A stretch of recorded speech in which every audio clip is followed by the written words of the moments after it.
Adelante, doctora Mercedes. Buenos días a todos. Muchas gracias por acompañarnos en este importante webinar, del cual FluidAtax ha tenido la amabilidad de permitirnos llevar a cabo, con un tema muy interesante: Monorepo, cómo organizar tu código fuente. Nos acompaña el día de hoy el señor Daniel Salazar, quien es ingeniero de FluidAtax. Así que, Daniel, bienvenido y muchas gracias por acompañarnos. Muchísimas gracias, Mercedes. Mi nombre es Daniel Salazar, como Mercedes acaba de decir. Yo soy soy el ingeniero de DevOps de FluidAtax, el encargado de toda la parte de DevOps. El trabajo mío consiste principalmente en empoderar a los desarrolladores con nuestras soluciones tecnológicas y crear arquitecturas de ecosistemas tecnológicos de alta calidad. Entonces saltemos al tema. Hoy vamos a hablar de monorepo, de cómo organizar código fuente, ventajas, desventajas, criterios para elegir, alternativas, retos, etcétera. Vamos a tocar todos estos temas. Entonces, los objetivos, el primero es adquirir una comprensión básica sobre lo que es un monorepo, reconocer ventajas, desventajas y retos de usar monorepo, conocer los resultados de nuestra migración a monorepo, de los resultados de la migración de FluidAtax, entender el estado de uso de monorepo y multirepo en Latinoamérica, reconocer los criterios a la hora de elegir entre monorepo y multirepo, que es la alternativa de monorepo, y comprender el proceso de migración de multirepo a monorepo. Entonces eso es como lo que vamos a estar viendo en el día de hoy. Empecemos entonces sentando las bases más simples para que todos estemos en la misma página. Entonces la primera pregunta: ¿qué es un repo o repositorio Git? Como para fines de esta charla, lo único que hay que entender con este tema es que un repositorio Git es una carpeta que está allá arriba en la nube, a la que los desarrolladores suben el código de alguna solución tecnológica, ya sea una aplicación móvil, una aplicación web, etc. Entonces ellos van subiendo ahí su código, van subiendo su solución, y esa carpeta tiene la capacidad de recordar todo lo que pasó en el histórico. Entonces si uno, por ejemplo, sube un archivo y luego lo borra, él recuerda que ya existió ese archivo y es capaz de recuperarlo luego. Entonces ahora hablemos un poquito de qué es monorepo. Digamos que para organizar repositorios hay dos maneras. La primera es polirepo o multirepo y la segunda es monorepo. Entonces, para polirepo, cuando hablamos dentro de un contexto organizacional, las organizaciones generalmente están intentando solucionar uno o varios problemas de sus usuarios, y para solucionar eso, pues implementan diferentes soluciones tecnológicas. Entonces, pensando en un banco, por ejemplo, uno podría decir: listo, el banco implementa su aplicación móvil, su página web, implementa su infraestructura, implementa otros servicios internos dentro de la organización. Entonces, cuando estamos usando polirepo, básicamente eso lo que significa es que cada una de esas soluciones tiene un repositorio aparte. Entonces hay una carpeta con memoria para el servicio 1, para el servicio 2, para la aplicación móvil, para la aplicación web. Es separado. Eso es lo que significa este iconito, un repositorio para cada cosa. Luego el monorepo es básicamente dentro de una sola carpeta con memoria meter todos los servicios y todas las soluciones que tienes tú. Entonces es un único repo, de ahí el mono, y luego después adentro más carpetas con cada una de las soluciones tecnológicas de la organización. Miremos entonces un poquitico de quiénes lo usan. Aquí hay pues compañías que creo que todo el mundo conoce y que son grandes de la tecnología, en especial Google, Facebook y Microsoft. Una cosa interesante a notar acá es que en realidad, por lo menos Google, Facebook y Microsoft, que son los más grandes, no utilizan Git mismo, sino que utilizan un fork de Git. ¿Qué es un fork de Git? Digamos que básicamente Git, todos utilizamos una versión estable, la versión que mantiene la comunidad, pero entonces lo que hicieron Google, Facebook y Microsoft fue crear como una ramificación. Entonces Git va por acá en la rama principal y ellos crearon una rama en la que ellos mismos trabajan y crean sus propias funcionalidades. Entonces digamos que tiene su propio Git, es básicamente eso. Ellos hacen esto porque son las primeras compañías que comienzan a migrar a monorepo hace unos cuantos años, y digamos que en ese momento Git todavía no tenía suficientes como herramientas para permitir que compañías de un tamaño tan grande pudieran migrar a monorepo de una manera cómoda. Entonces lo que hicieron ellos fue meterle mano a Git y prepararlo para sus necesidades. Estas otras creo que se utilizan todas, el Git estable, el Git que todos utilizamos. Luego vamos a hablar un poquitico más de cuáles son las necesidades de estas tres y por qué tienen que usar sus propios forks. Bueno, saltemos a las ventajas de monorepo entonces, que creo que aquí empieza la parte verdaderamente interesante. Entonces, la primera, organización simplificada. Entonces, básicamente nosotros antes teníamos 7 repositorios para 7 tipos de soluciones distintas dentro de FluidAttacks. Cuando nos migramos a monorepo terminamos con 2 repositorios. Luego vamos a explorar un poquitico más de por qué todavía igual quedamos con 2 en vez de 1 y ya. ¿Cuáles son las ventajas de esto? Básicamente que todas las configuraciones que uno piensa que uno tenga que ponerle a un repositorio, digamos que cuando uno tiene n repositorios tiene que configurar eso n veces, entonces configurar n veces las variables de entorno de tu repositorio, configurar n veces toda la parte de integración continua, configurar n veces en los registries de Docker, etcétera. Hay muchas configuraciones por detrás del repositorio que uno tiene que estar repitiendo. Todo esto pues básicamente se factoriza más bien, se factoriza de manera que uno desde un único punto, una única fuente de verdad también logra administrarlo todo. Entonces la primera es esa ventaja. La segunda ventaja es alta factorización de código. Voy a explicar un poquitico primero este esquema entonces. Aquí tenemos monorepo, aquí tenemos multirepo. Luego vemos este repositorio, básicamente el nombre de este repo del monorepo es product, que es producto. Multirepo, luego entonces vemos aquí 2 productos separados que tenemos nosotros en nuestra organización, uno es integrates y otro es asserts. Entonces, ¿qué pasaba? Dentro de las organizaciones existen muchas reglas y muchas cosas que son transversales a todos los repositorios, jobs del CI, etc. Entonces, todas estas reglas, generalmente, como son transversales a la organización, terminan repitiéndose en cada uno de esos repositorios que uno mantiene cuando estamos en multirepo. Entonces, por ejemplo, la carpeta de toda la parte de integración continua, muchos jobs, muchas tareas se repiten, configuraciones generales para la organización se repiten. Entonces, todo esto, cuando nos migramos a un esquema de monorepo, básicamente cada uno de estos productos pasa a ser una carpeta dentro del monorepo y luego todos estos otros pedazos de código que estaban repetidos en cada repositorio pues se factorizan a uno solo porque es una regla transversal y quedan centralizados en un único punto. Las ventajas de esto, por ejemplo, es que cuando cambia alguna de esas reglas transversales, tú no tienes que ir a cambiarla en N lugares distintos, sino que como ya todo está en el mismo punto, pues solamente lo cambias ahí y eso tiene ya una afectación general dentro de toda la regla de la organización. Entonces, esto básicamente lo que nos hace es tener menos líneas de código, menos complejidad en nuestras soluciones. Esto va muy de la mano con este siguiente que se llama estandarización simplificada. Básicamente, cuando tú tienes estándares que también tienen mucho que ver con esas reglas transversales que estoy mencionando, por ejemplo, si tú en tu repositorio quieres manejar una sintaxis específica para tus commit messages, para los mensajes de tus commits, entonces esta sintaxis es la que manejamos dentro de FluidAttacks, por ejemplo. Esta sintaxis nosotros queremos que se aplique para todos los repositorios. La manera en la que nosotros forzamos esta sintaxis es con jobs en el CI que chequean si un commit cumple o no cumple con ella. Cuando teníamos multirepo, pues teníamos que replicar esta misma sintaxis en cada uno de todos esos repositorios. Esto nos complicaba la estandarización porque cuando tú tenías un cambio, querías cambiar el estándar, entonces te tenías que ir por cada uno de los repos y cuando llegabas al último y hacías el último cambio, casi que ya había llegado un cambio nuevo y tenías que como volver a comenzar. Entonces, cuando pasamos a monorepo, fueron muchos jobs del CI, por ejemplo, todos estos jobs comunes, jobs transversales a todos los repositorios, estándares, etcétera, los que se centralizaron, se factorizaron, como vimos en la ventaja pasada, y esto nos permitió tener un punto único de control y una única fuente de verdad.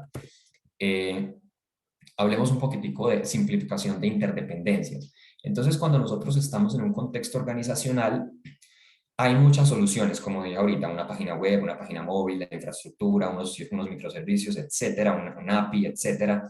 Entonces, todas estas cosas, aunque existen en repos distintos, generalmente por estar solucionando unas cuantas necesidades comunes de todos los usuarios se conectan de alguna manera en los flujos tecnológicos, en la parte técnica. Entonces, lo que vemos que ocurre es que en multirepo, el repo 1 empieza a depender del repo 2, y el repo 2 del repo 3, el repo 3 del repo 4, etc. Entonces, esto, digamos que estas dependencias, estas flechitas que se ven acá, conectar esto tiene una complejidad técnica. Eso requiere un esfuerzo. Y dentro de monorepo, como todo existe en un mismo lugar, básicamente la conexión es más sencilla. Les voy a dar un ejemplo aquí a la derecha de un caso propio nuestro. Entonces, cuando las personas aplican a Fluid Attacks, cuando una persona quiere aplicar para ser un hacker o un programador dentro de Fluid Attacks, esa persona tiene que comenzar a solucionar unos retos de programación y unos retos de hackeo. Básicamente, cada vez que una persona soluciona uno de esos retos, tiene que subir esa solución a un repositorio, ya sea el repositorio de soluciones de código o el repositorio de soluciones de hacking. En ese punto, todo se ve simple, pero entonces llega un caso de uso nuevo en el que nosotros como organización queremos tener una página web en la que publicamos todas esas soluciones y queremos que cada vez que una persona suba una solución nueva, esa página se reconstruya de manera que integre cada vez las nuevas soluciones que se van poniendo y no que se desactualicen en el tiempo. Entonces, y queremos que sea a tiempo real. Entonces, cada vez que sube una solución nueva, que rápidamente se ejecute una recompilación de la página para que se exponga esa solución inmediatamente. Entonces, dentro de esa arquitectura, cuando tenemos multirepo, tenemos un repositorio de página web y otros dos repositorios de soluciones. ¿Qué es lo que tiene que pasar para que, cuál es la ingeniería que tiene que pasar para que esta necesidad de que cada vez que aparezca una solución nueva, la página la publique? Entonces, básicamente, cuando una persona hace push, cuando una persona sube una solución, este repositorio tiene que tener una relación de confianza con este de aquí arriba. Esa relación de confianza lo que hace es que le pueda mandar un mensaje que se llama un pipeline trigger, en el que le está diciendo, ven, a mí me acaban de subir una solución nueva, entonces necesito que tú te recompiles. Cuando él recibe esa solicitud, de nuevo, tiene que haber un API token, una relación de confianza, una ingeniería detrás, una automatización. Cuando él recibe ese token, entonces él se da cuenta que tiene que compilar. Pero cuando él empieza a compilar, entonces dice, bueno, pero ¿cómo voy a compilar yo las soluciones si no las tengo? Tengo que clonar estos repositorios, tengo que conseguir las soluciones de nuevo. Entonces, en ese punto, tenemos que crear una segunda relación de confianza que ya no es de abajo para arriba, sino de arriba para abajo, en la que este repositorio puede vía SSH, con una llave SSH, con el permiso que necesita, clonar estos otros dos de aquí abajo, de manera que pueda tener acceso a esa data que va a exponer, que va a publicar en la página. Una vez ese clonado ocurre, entonces ya él se puede encargar ahora sí de compilar la página y de publicarla. Entonces, toda esta ingeniería que hay aquí en la mitad, todos estos clonados y estas pipeline trigger ocurren exclusivamente porque los repositorios están separados y se necesitan mutuamente, tienen que comunicarse. Entonces, toda esta ingeniería, pues básicamente lidiamos con ella para poder cumplir con ese caso de uso. ¿Qué pasa cuando nos vamos a monorepo? Como todo existe dentro de un mismo lugar, básicamente cada vez que una persona hace push, que sube una solución, ya sea de code o de hack dentro del monorepo, el monorepo mismo se da cuenta que hubo una solución, dispara la compilación de la página y como ya la página está dentro de su mismo contexto y las soluciones existen ahí, pues simplemente las agarra y las publica. Entonces, toda esta parte de la mitad, el pipeline trigger, las clonadas, las relaciones de confianza, desaparecen gracias a esta simplificación de interdependencias que vemos a la izquierda. Ahora miremos un poquito el tema de complejidad del código reducida. Entonces, es lo mismo acá. En este ejemplo de acá, lo que básicamente nosotros queremos es, dentro de un repositorio que se llama servicios, listar los proyectos que existen ahí. Es una carpeta que está ahí adentro. Pero entonces, desde otro repositorio, pues yo no puedo ver esa carpeta. Entonces, lo que necesito hacer es construir una función que me ayude a clonarme el repositorio, que es esta de aquí abajo, es todo este código, para poder hacerle después un LS, que es básicamente listar los proyectos que existen dentro del repositorio. Entonces, toda esta complejidad existe porque este repositorio originalmente, el de producto, no puede ver lo que existía en el segundo, que era el de servicios.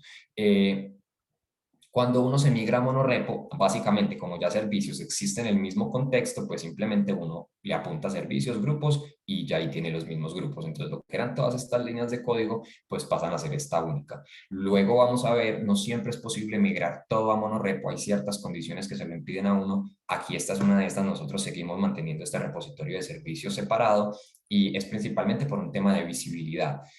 Ahorita más tarde vamos igual a mirar ese tema. La última ventaja, creo que esta es la última, sí, la última ventaja muy importante para DevOps. En DevOps nosotros queremos básicamente empoderar al desarrollador de las soluciones tecnológicas, hacerlo autónomo y responsable en la misma medida de los productos de la organización y básicamente lo que nos permite a nosotros Monorepo es trabajar todos en un mismo lugar y entender lo que está pasando con las soluciones tecnológicas de nuestra organización. Entonces, a diferencia de multirepo, que es que un desarrollador, por ejemplo, trabaja en la página, en la página web o en la aplicación móvil y solamente todos los días llega a trabajar, se clona el repositorio de móvil solamente y solo está metido en el repositorio de móvil mirando lo que está pasando con la página, con la aplicación móvil.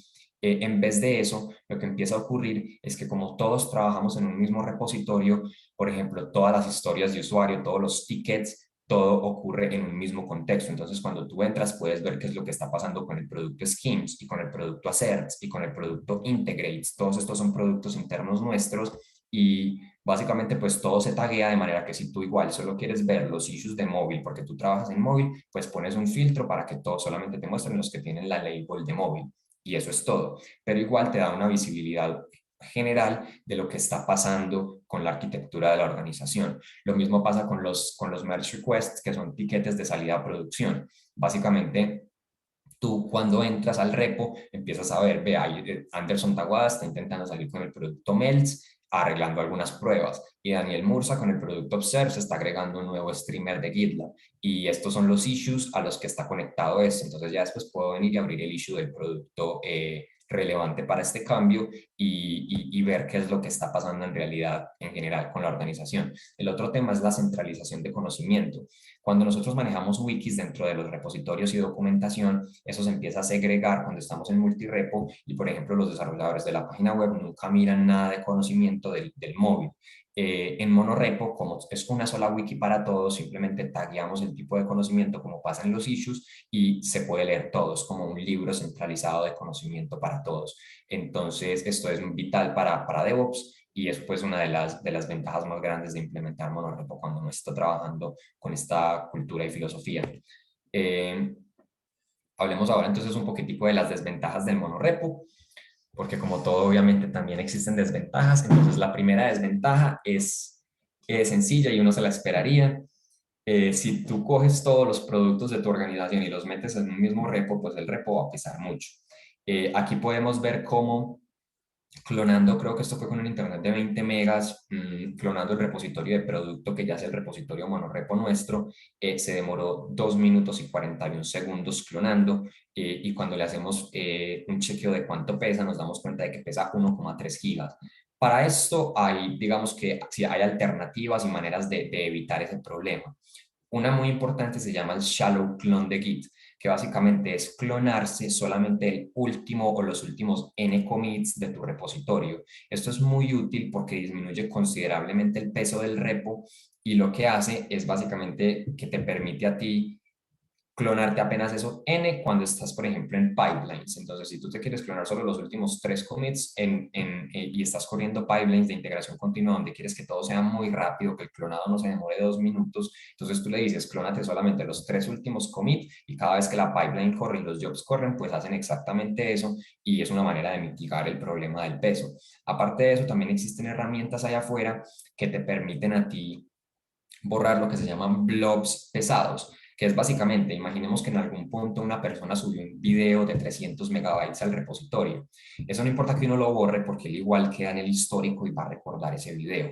Entonces, lo que hace uno con unas herramientas que existen afuera es básicamente limpiar todos esos archivos que ya no existen en tu histórico, que tú los borraste en algún punto y que ya no quieres recordar porque pesan mucho. Entonces, hay herramientas allá afuera y una, por ejemplo, creo que se llama Git Filter Branch, y con eso tú básicamente logras disminuir considerablemente el peso del repositorio, optimizar el tema del peso. Otra muy importante es menor granularidad de permisos. Entonces, el estado del arte de los proveedores de repositorio en la nube, como por ejemplo GitLab, GitHub, Bitbucket, Azure, creo que esos son los 4 más famosos, tienen un nivel de granularidad muy baja cuando se trata de qué permisos le puede dar a una persona dentro del repositorio. Entonces, a la izquierda vemos GitLab, por ejemplo, cuando uno le está dando permiso a un usuario dentro de un repositorio, solo le puede dar estos 4 posibles permisos. En Bitbucket solo le puede dar estos 3 posibles permisos.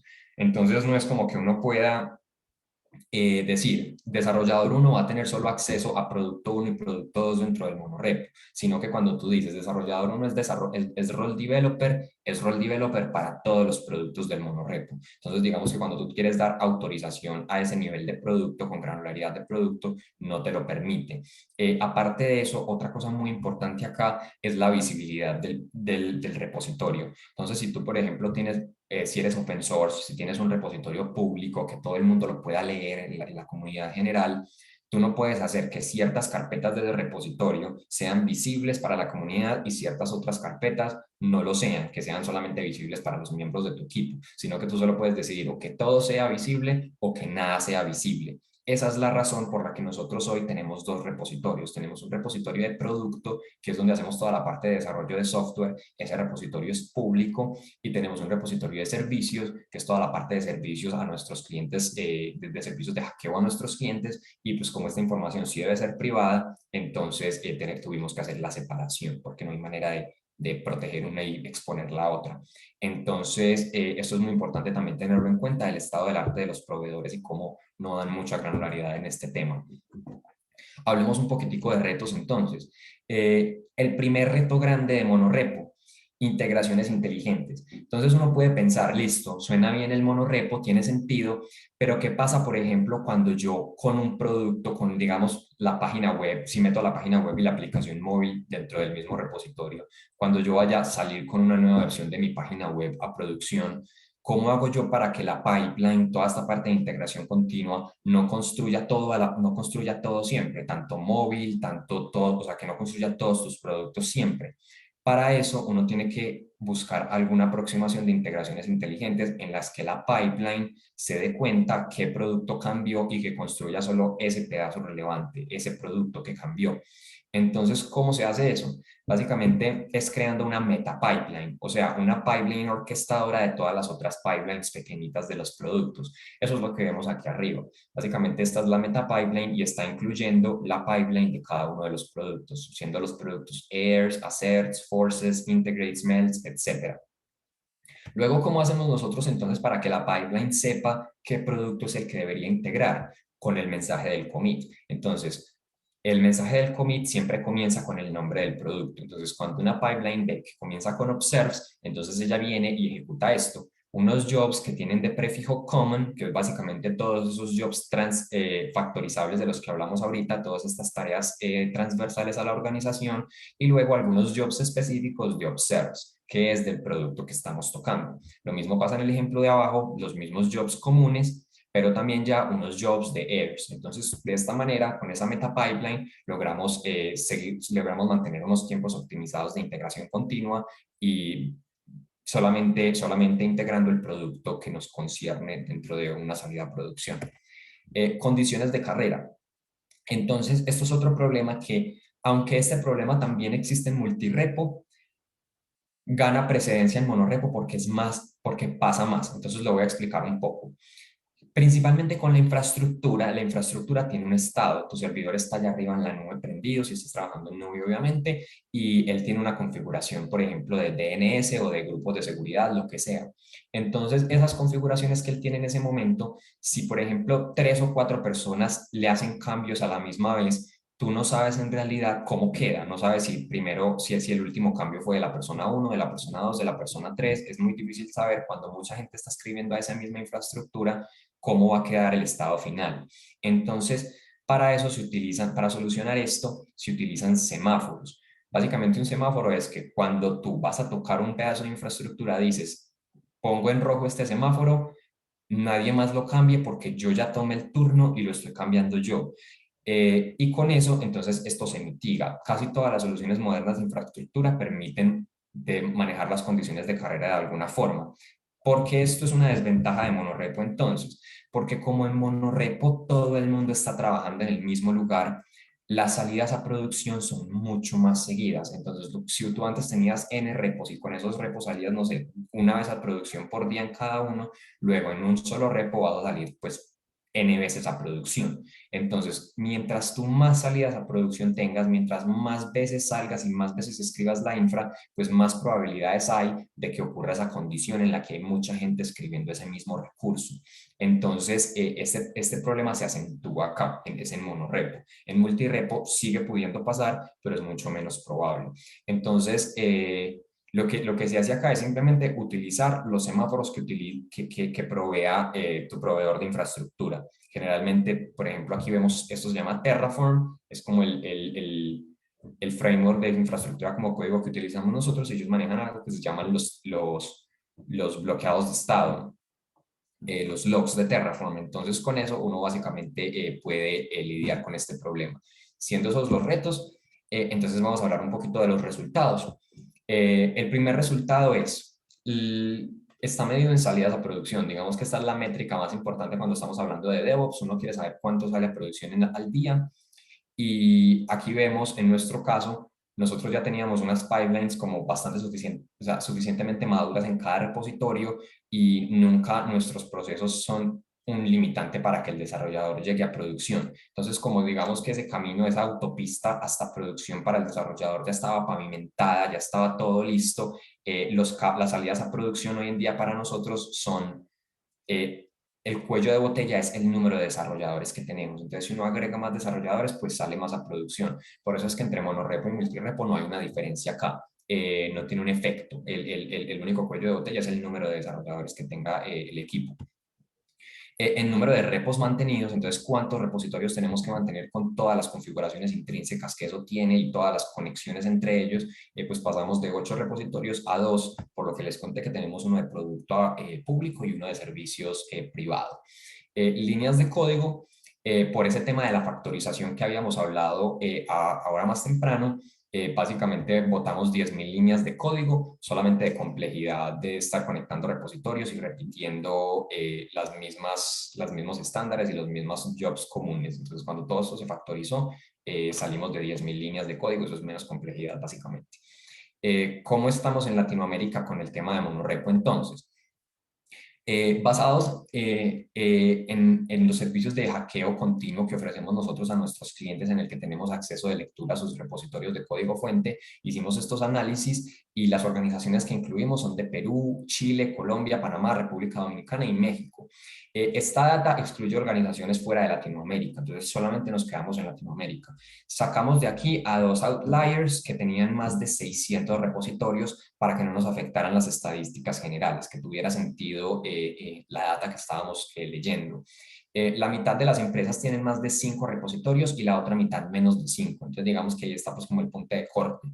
El 75% de las organizaciones tienen 27 repositorios o menos. Entonces, muchas organizaciones apenas están como empezando a sentir el dolor de monorepo, porque es alrededor de 20, 15, 20 que uno ya empieza a decir, esto es mucho, esto es demasiado costoso mantenerlo.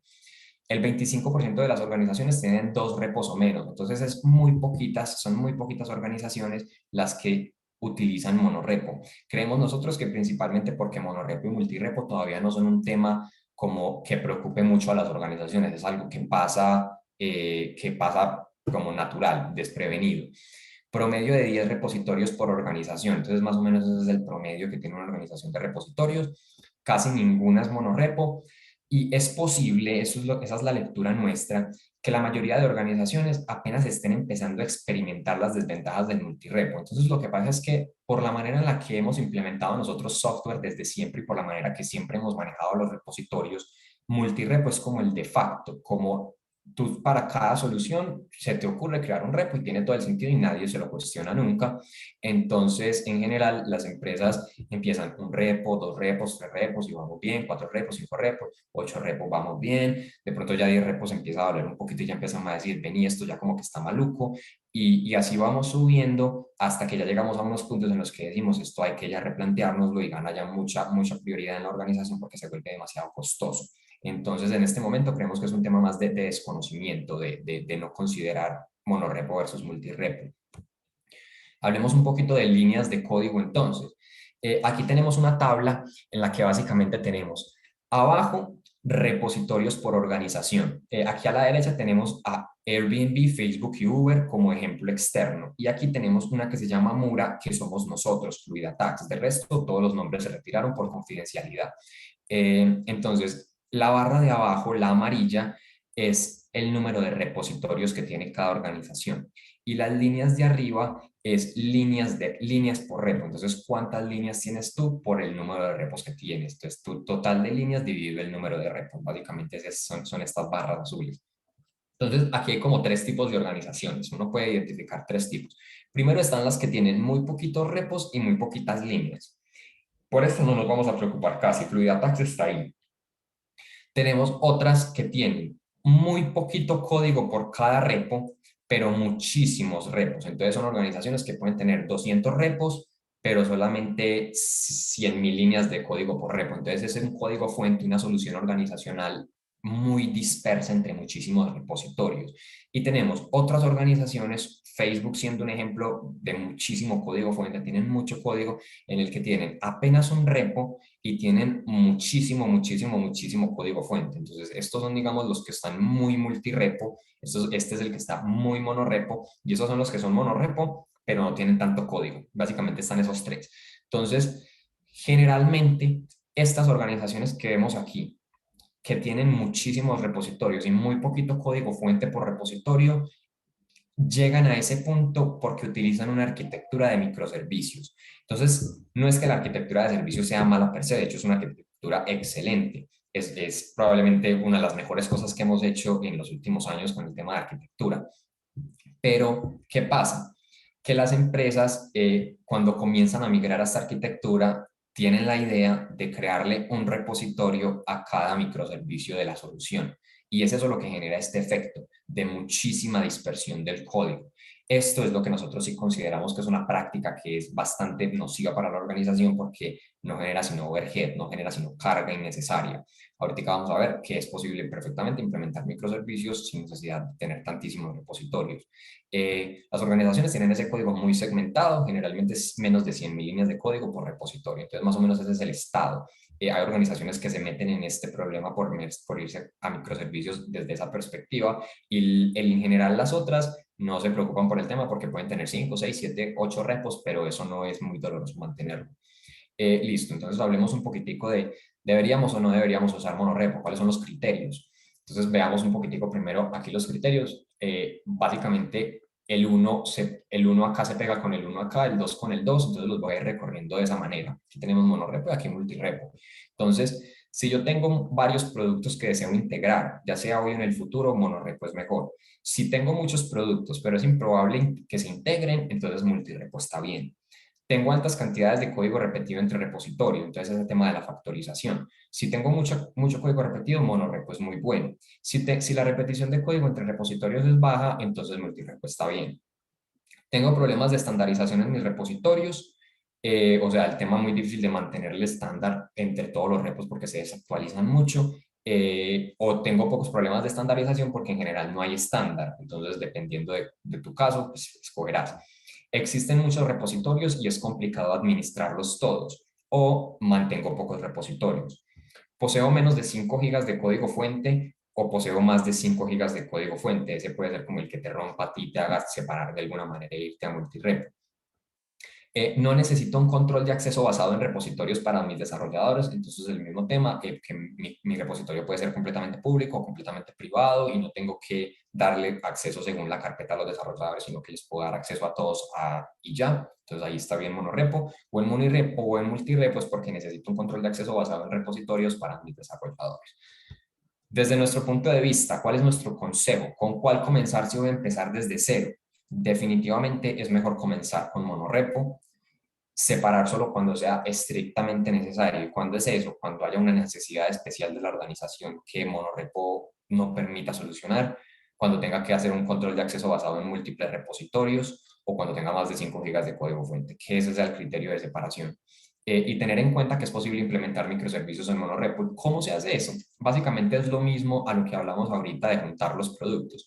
No es necesario crear un repositorio para cada microservicio. Tú simplemente puedes crear una carpeta para cada microservicio dentro del monorepo y preparar tu pipeline para que integre los microservicios que a ti te importa según el cambio que estés haciendo. Entonces es aplicar la misma filosofía que venimos viendo, simplemente al nivel del microservicio. Y eso es todo. Monorepo versus multirepo desde el punto de vista de DevOps. Entonces vamos a ver cuáles son las ventajas y las desventajas de cada uno. Eso tiene mucho que ver también con lo que vimos ahorita. Entonces, en monorepo, un mismo workspace para todos es una ventaja en DevOps. Desventaja en multirepo es que hay diferentes workspaces. La desventaja acá es que hay una capa extra de pipeline orquestadora y esa meta pipeline hay que mantenerla. Aquí las pipelines son más simples.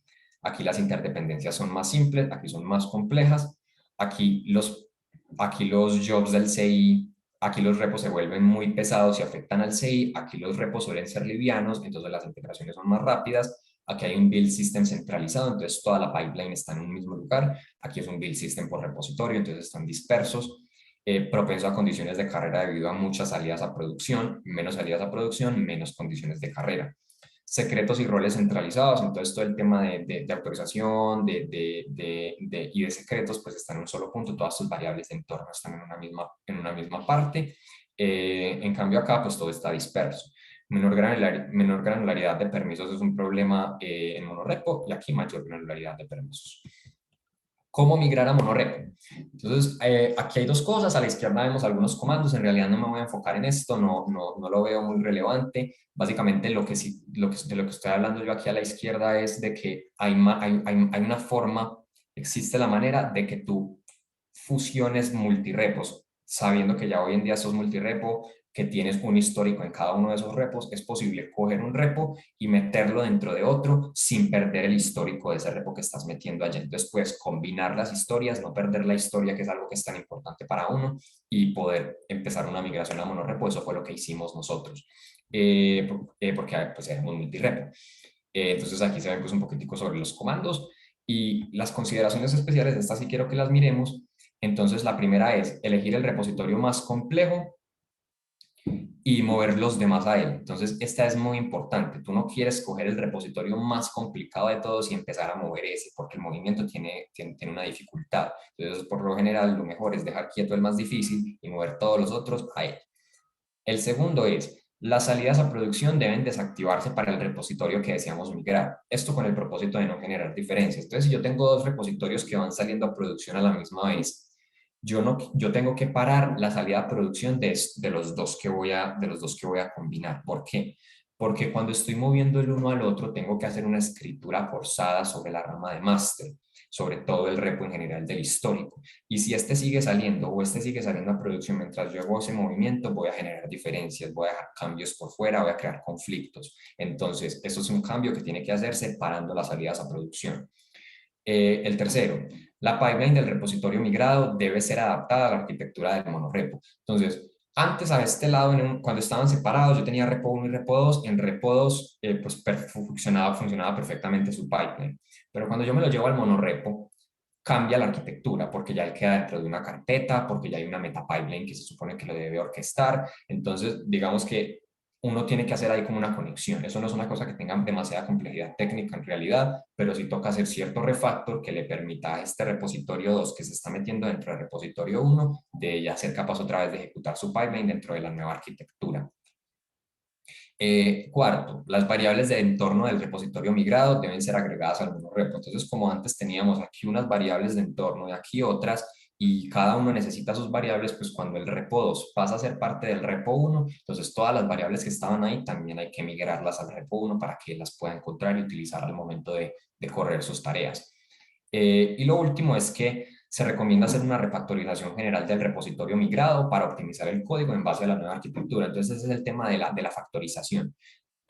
Después de que tú migres todo, igual no vas a quedar factorizado porque te vas a llevar todo el código, entonces va a quedar en el mismo repo y código repetido todas esas veces. Entonces, ya en ese punto, ya como que por lo menos cuando estén corriendo las pipelines y todo esté otra vez operando, tú puedes empezar a buscar todo ese código repetido y a borrarlo y hacer que los productos hagan uso solamente del código factorizado que ya quede centralizado. Básicamente es eso. Ese era todo el tema por hoy. Aquí hay un link y una encuestica que agradeceríamos mucho que hicieran. Es para mirar cuán satisfechos quedaron con el tema que tocamos y creo que quedamos entonces abiertos a preguntas.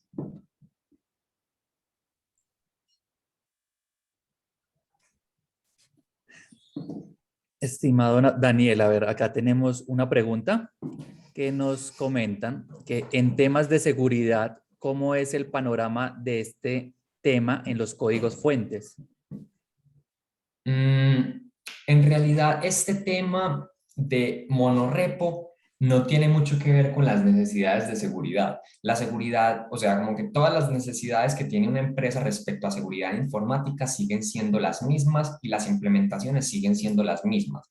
De pronto, si tú tienes, por ejemplo, tu infraestructura como código y toda la parte de seguridad está ahí mismo embebida, lo que va a pasar es que todo ese código fuente va a pasar a ser parte del monorepo, pero es un tema que tiene mucho que ver más como con cómo organizas tú el código fuente que con la seguridad misma. La seguridad la seguimos haciendo igualita.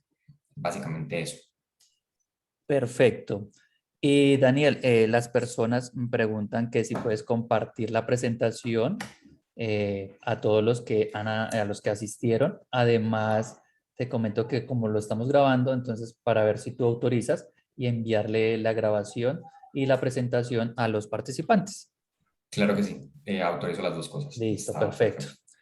¿Y dónde te pueden ubicar? ¿Cuáles son tus datos? ¿Cuál es tu información para que las personas puedan, digamos, si tienen alguna pregunta, inquietud, te puedan escribir?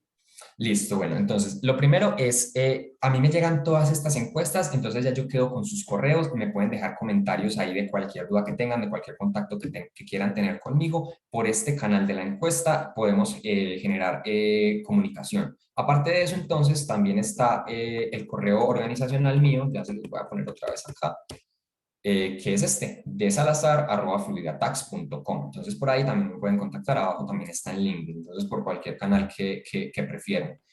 Voy a regresar entonces al QR para las personas que de pronto todavía no lo hubieran abierto, el link de la encuesta. Perfecto. Entonces, mientras las personas escanean esta encuesta con sus celulares, con los códigos, Marisol nos pregunta, ¿qué aspectos de seguridad de la información se deben considerar en el manejo de código fuente? Bueno, aquí de hecho sí hay demasiadas reglas que uno puede tener en cuenta. Yo los invito, a ver, voy a abrir por acá una cosita, a que entren a esta página. Aquí hay un chat, ¿verdad? Podemos mandar un link por este chat. Sí, exacto. Lo puedes enviar Listo, ahí donde dice chat y le envías a todos. Ahí se puede enviar. listo, De súper. todas formas, de todas formas, si quieres también cuando nos envíes la presentación, haces esa salvedad y nos Listo, envía esta información para también retransmitirle a los participantes. listo, súper. Mira, este link muestra una sección de criteria. Básicamente lo que significa eso es que todo, eso son un compendio de reglas que juntan muchísimos estándares como los que vemos acá, BSIM, CAPEX, CIC, CW, etcétera, etcétera, etcétera. Muchos estándares, muchos de ellos tienen que ver con buen manejo del código fuente.